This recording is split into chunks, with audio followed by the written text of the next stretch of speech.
My dream D&D stream would include me, Louis McClung, and Jojo Siwa. The campaign would be us on a quest to conjure the spirit of Gilbert Gottfried, so we could complete the unholy quadrant of annoying voices. Thanks to my latest YA read, Dating and Dragons, I've got streaming on the mind. Kristy Boyce is back with another Dungeons and Dragons romcom, and that book won the community poll against A Sister's All You Need. So today, I'm going to tell you all about it. There will be spoilers, but it's a book you can go into completely spoilered since it's more about the hangout vibes. But I'll keep this review focused more on how the narrative approaches storytelling, relationships, and authorial intent when writing for its target demographic. So the official description reads, Quinn Norton is starting over at a new high school and hopes that joining a D&D game will be the trick to making friends. The plan sounds even better when she's invited into a group that includes Logan Weber, the cute and charming guy she met on her first day of class. But this isn't your average D&D campaign. The group live streams their games and enforces strict rules. No phones allowed, and no dating other group members. Quinn is willing to accept the rules, even if it makes Logan off limits, and she quickly learns that doing so won't be a problem, since Logan goes from charismatic to insufferable as soon as she agrees to join. As their bickering and bantering intensifies inside and outside the game, Quinn can't help but wondering, is Logan's infuriating behavior a smokescreen for hidden feelings? Quinn is risking it all, and the 20-sided dice are rolling. End quote.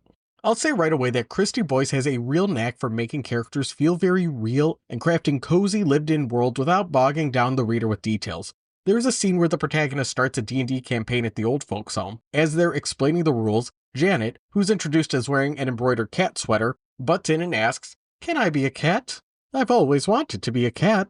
There was something about that line that felt so funny and charming, where I immediately had a sense for who this background character is. And the thing is, all of her characters are like this. Everyone makes very strong first impressions, so that makes immersion into her stories that much easier.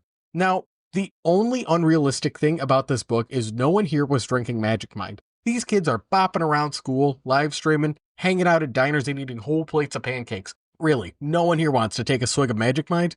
Maybe they haven't heard of it. Magic Mind is a mental performance shot that gives a focused, calm energy designed for long-term benefits. It's not a quick fix. Some of the ingredients take 3 to 4 days to reach their full effect. The first time I took Magic Mind, I felt very locked in, and thanks to their time-release caffeine, I didn't feel any big crashes afterwards. There's not a lot of caffeine in Magic Mind, so I never have to worry about it throwing off my sleep schedule. I typically take mine in the afternoon when I start to feel that post-lunch haziness, but it's way more common to take Magic Mind in the morning and hit the ground running. I like a slow start morning where I sip on a black coffee and look out at the ocean. And what's nice is Magic Mind is not a coffee replacement. It's made to be an addition to your coffee. It does give you energy, but it's better to think of it as a multivitamin for your brain. Anyway, a week into taking Magic Mind every day is when things really started to get interesting. Being focused, in the moment, productive every day makes a big difference on my mental health, with positive snowballing effects from there. When I feel better and I'm getting more done, I treat myself better and make healthier choices. So it's all around healthy compounding effects, and Magic Mind is a reliable push that readjusts my brain and helps keep me on track. If you're interested, I encourage you to give it a try. Magic Mind ships to 65 countries and offers a 100-day, 100% refund. And to sweeten the deal, my affiliate link is going to give you up to 48% off your first subscription for the next 10 days or 20% off of a one-time purchase. Over at magicmind.com/taperclipjan20, my code taperclipjan20 will get you that discount. That's spelled TAPIRCLIPJAN20. Link is going to be in the description and pinned comment. Thank you, Magic Mind, for sponsoring this video. You guys are the best. And now, on to the review. I'm very surprised that Kristy Boyce hasn't secured a movie or TV adaptation based on any of her books. This reads like some of the most fun teen dramas. The characters act their age in a way that's realistic, except for the love interest Logan. The lines he delivers to the protagonist are way too cool. But you know what? You can argue that's part of the charm of a rom-com, so that wasn't a deal breaker. The protagonist stresses over things that aren't really an issue, but that's standard teenage behavior. I don't know. I find it easy to look the other way for issues that could hypothetically ruin a story because the plot is kept moving in a way that's widely accessible, so this isn't 200 pages of insecure teenage talk. Something that intrigues me about writing for a younger audience is the different modes of authorial intent. Are they writing this book to moralize? Are they writing for their inner child because their inner child needs to work through some shit? Or is this written for their inner child to sincerely enjoy? None of these are an incorrect angle to approach a work, but when an author isn't honest with themselves about the intent, the audience can feel that dissonance. My prime example of this is Oye Primos, a Disney cartoon about a Mexican-American girl living in a big house with a parade of wacky cousins, and it was met with an unmatched level of backlash. Most of the outrage came from seeing the House of Mouse producing something that legitimately needed a second set of eyes to glance over the basics. I don't know what checks and balances were dismissed in the process, but it's crazy that something produced by Disney with their well-oiled PR machine could make a cartoon with a grammatically incorrect title and a character named. In my review of Oye Primos, I deliberately didn't mention any of the cultural or racial aspects of Oye Primos because what insight could I add to that angle of the conversation? No, the show itself was a flat-out bad time, and the culturally insensitive oopsie doodles were the shit sprinkle on top. But Primos fundamentally does not work because showrunner Natasha Klein is stewing in her own nostalgia and reverence for her own childhood. What kid wants to hear Auntie Klein talk to you about how, back in my day, we had the Game Boy, and those used batteries? Which would be a perfectly cromulent story to tell to other millennials who need a hit of that memberberry sauce, but you're making a cartoon for the Disney Channel for children. So from the ground up, Primos is something that's fundamentally at odds with itself, resulting in a product that can't deliver what it wants, let alone something that's fun for any demographic.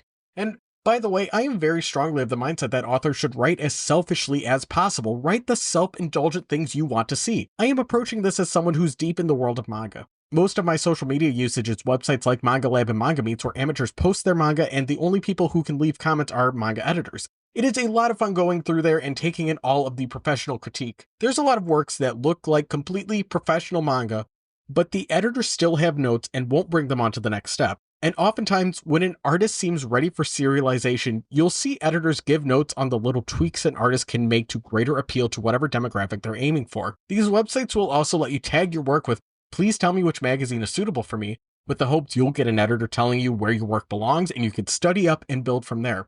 This mindset does not apply to all mediums, but when I see something like Oye Primos, I become an armchair editor and ask, okay, how can this work better appeal to its intended shonen demographic? Now, Dating and Dragons is still very much a work for the author, indulging in things the author loves. She met her husband through D&D, she's lived through this experience of playing board games and getting tangled up in romance, but she's approaching this work with a healthy adult distance while still making something that I can imagine kids would enjoy, but as an adult, I also had a good time reading this. The most surprising part of this book was how important the friendships were. You could argue they were more important than the dating. Protagonist Quinn is still burned by getting kicked out of her last D&D group, and she's afraid that if she breaks the new group's no dating rules, she'll be kicked to the curb and be all alone. And that looming fear is what drives her emotionally, way more than a will they or won't they with the love interest. As for the romantic arc, it is fairly straightforward. Logan is initially very flirty with Quinn, but when Quinn joins the D&D group, suddenly Logan gets all pouty around her, but it turns out he actually likes her.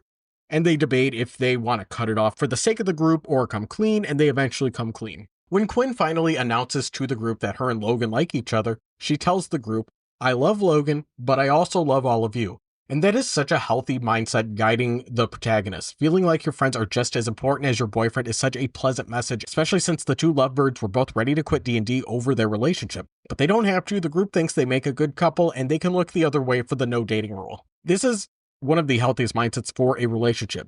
Don't make your partner everything. You need a healthy friend group too. We could talk all day about all of the books that have written bad romances, and while it's easy to say, well, books need the message that your friends are just as important as your boyfriend, that is a lot easier said than done because you need to write a good enough friend group where the audience can believe, oh yeah, this big wacky cast of characters is just as important as the boyfriend, and writing a big group is tricky. But like I said in the intro, Kristy Boyce is an expert at giving her characters strong first impressions and building from there.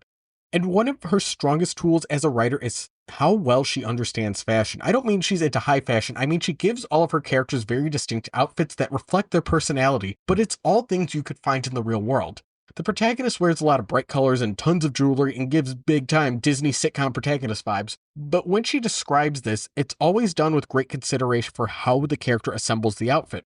This is written from first-person point of view, so we don't see all of the characters' thought processes for their fashion choices, but we still know just enough that their outfits signal to the audience very loudly who they are. For example, when the DM Sloane is introduced, they're introduced by their rainbow crocheted hat and Full Metal Alchemist t-shirt. I know FMA is one of the biggest animes of all time, but this casual anime reference still surprised me. Also, someone in a D&D group who wears crocheted rainbow hats and anime shirts, there was something so satisfying thinking, oh yeah, this person definitely exists. BT dubs, Sloane is a they. I didn't pick up on this until chapter 14. I don't know if that makes me so woke that they, them as a personal pronoun is just normalized, or if I'm a total bigot for not recognizing their special pronoun sooner. Sloane never pontificates about gender, and there is zero misgendering drama, which was very nice. The fact that no one draws attention to this and Sloane is just one of the D&D dorks was very refreshing. I did appreciate this, but enough about the interpersonal talk. I want to share how this book handles the D&D parts. So Boyce wrote another YA romcom featuring D&D, Dungeons and Drama. I've already reviewed that book here, so I won't have too much to say, but in that book, the protagonist starts out being against D&D and eventually warms up to it, and she's happy to play. Now, in this book, Dating and Dragons, since the protagonist is already into D&D, the D&D is a lot more involved and introduced earlier, and better woven in with the character interactions. And the campaign they played was pretty interesting. For example, the main game opens with the crew locked in a prison cell on a boat, and step one is everyone figuring out how their characters can escape. And that was cool. I also liked how the DM later discloses, well, this is better than having everyone start at a bar and look for a quest. Okay, I got a comment on my last Kristy Boyce review asking to share more about my disastrous experience trying and failing to play D&D, so now's the time to share this story. But during my brief attempt at playing D&D, the campaign started with, so everyone's at a local tavern, and the dungeon master kept going on about how, yeah, I know, it's a big cliche. Yeah, we're gonna start the campaign at the pub. Sorry guys, couldn't think of anything else. And I'm like, buddy, this is day one of me playing the stupid game. If you didn't say it was a cliche, I wouldn't have known. You either gotta write a better intro or stop being so self-conscious. Now that Kristy Boyce has showed me the depths of D&D and all of its possibilities, I feel ready to jump back in, and I'm gonna guess Jojo Siwa's a little too busy to play Dungeon Dice with me, but I think if I keep begging for Lewis McClung's attention, he'll eventually reply to my DMs, and I'm gonna give him some Magic Mind so there's a chance of him mellowing out with the theater kid antics. Magic Mind is a mental performance shot designed to give a focused, calm energy, formulated with long-term health benefits in mind. At magicmind.com/taperclipjan20, TaperClipJan20 gets you up to 48% off your first subscription for the next 10 days or 20% off of a one-time purchase. Thank you, Magic Mind, for sponsoring this video. You guys are the best.